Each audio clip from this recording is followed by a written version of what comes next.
Debate. Justin Safey, a former spokesman for Jeb Bush, and David Mercer, former Deputy Finance Director for the DNC, join us. Thanks for joining us.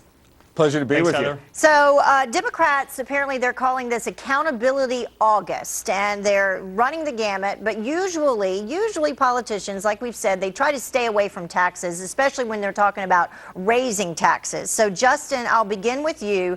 Do you think this is a good strategy? I think it's a remarkable strategy in that with 14 million Americans out of work, another 9 million underemployed, that the Democrats are taking this congressional recess to try to convince America that Washington needs more tax revenue. Secondarily, I'm just baffled at this class resentment, this class warfare strategy they seem to be taking on at a time when all Americans need to be coming together, and they're trying to divide and conquer strategy, which is not what America needs right now. It may be good for their politics of their party, but at a time when America's economy is wobbly, I don't understand the strategy of trying to convince America that Washington needs more tax revenue. So, David, what do you think about that? I mean, is this venturing into the area of class warfare?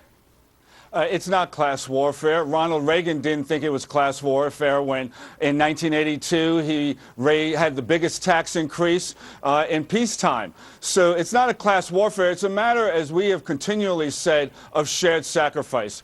We just went through a first round of cuts on spending. Now what Americans are asking is, how is it that I'm going to cut on my pension benefits and so forth when, in fact, and we can't afford it supposedly, but we can afford to borrow money to pay for tax subsidies and loopholes for corporations that are enjoying all-time profits. That is not a strategy. That is the American people being informed about this and simply asking that question of their representatives, be they Democrat or Republican, and that in addressing from a balanced standpoint our budget situation, you got to look at revenues as well as spending cuts. And it really is becoming the national narrative across the board with politicians out there on the campaign trail. Let's take a listen to Mitt Romney speaking at the Iowa Fair.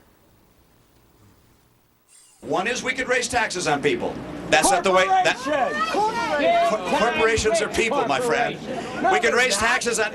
Of course they are. Everything corporations earn ultimately goes to people. So, where do you think it goes? What? Whose pockets? Whose pockets? People's pockets. All right. So, David, I brought that out because you were just speaking to that corporations. What's your take on that?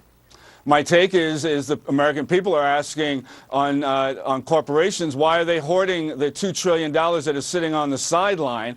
And the reason for that is because there was uncertainty on making the right decisions in addressing both revenue, as Standard & Poor's told us in the downgrade, as well as spending. This is not class warfare. This isn't one against the other. It's about all of us coming together. Right now, Republicans are talking about I and what I want for the richest people among us. What Obama is talking about and what Democrats are talking about is we. How are we all going to come together to deal with the challenges we're facing? And that's what it comes down to. Justin, do you agree?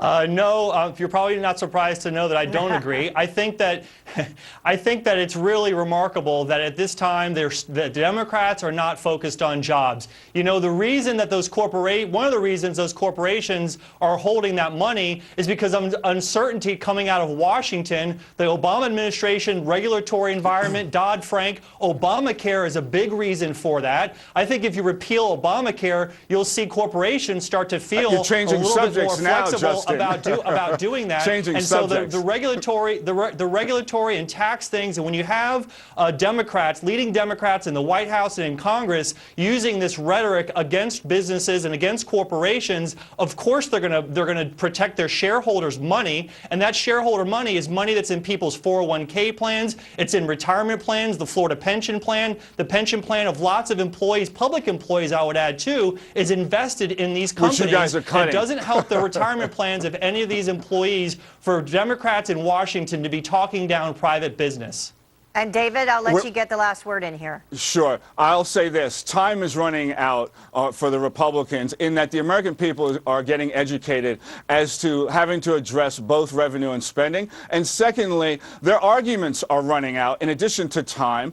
You know, they said that the Bush tax cuts would create jobs. They didn't do it during the Bush era, and they certainly aren't helping now. So we have to have shared sacrifice as well as stimulating the economy, which you'll hear from the president after Labor Day in announcing what he'll do to help stimulate the economy. And it will be interesting to hear what he has to say. Thank you so much. Appreciate you both joining Pleasure us, to be Justin with you. Safey and David Mercer. Thank you.